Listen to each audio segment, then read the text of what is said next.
Once upon a time, in a kingdom nestled between dark forests and towering mountains, there lived two brothers, Alaric and Caelan. The brothers had been inseparable since childhood, growing up on the same farm, working the same fields, and dreaming of the same future. But as they grew older, a shadow began to loom over their bond, a shadow cast by the land itself. Their father, a strong and wise man, had once told them the land was sacred. He spoke of how it had been passed down through generations, protected by blood and toil, and how it would always be theirs, so long as they honored its spirit. But now their father was gone, leaving the two brothers alone, each with different visions of what should become of the land. Alaric, the elder of the two, was a man of tradition. He believed that the land should remain untouched, its quiet simplicity preserved for the future. He dreamed of expanding the farm, planting more crops, and raising more livestock, all while maintaining the balance his father had always known. Caelan, on the other hand, had seen the changing world. He was a dreamer, a man who saw the land not as something to preserve, but as a resource to be used. He had traveled to distant cities, met traders, and learned of the fortunes that could be made with timber, minerals, and riches beneath the soil. He wanted to build a village, a thriving settlement where people could come to live and work, to transform their small piece of earth into something grand. The tension between them began to grow when their father's will was read. The land was to be divided between them, a symbol of their inheritance. But the division was not equal.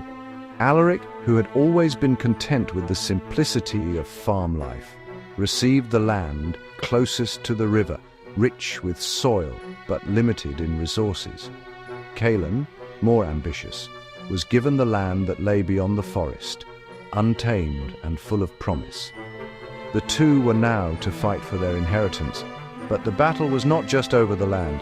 It was over what the land meant and who would control its future. One evening, as the sun set behind the mountains, casting long shadows over the fields, Alaric stood at the edge of the river, staring at the land beyond. He could see Caelan pacing in the distance, a restless figure against the sky. I won't let you ruin it, Caelan. This land is sacred. It was never meant to be mined or cleared. It's a part of our father's legacy. Caelan looked up, his face hard as granite.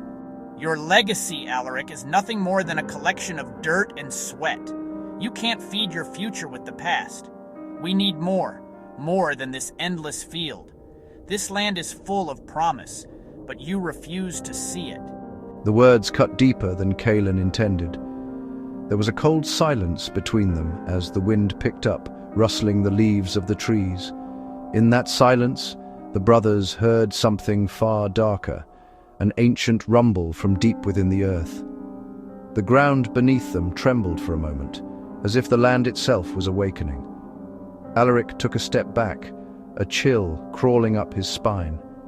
"Did you feel that?" he whispered. Caelan's eyes narrowed. "The land is angry, yes, but it's not because of me. It's because of you. You are afraid of progress. You are afraid of change. This land has always been a battleground, Alaric." The brothers' feud escalated. Each night they would argue, their voices rising like thunder beneath the stars. Caelan began cutting down the forest, clearing the way for his new settlement.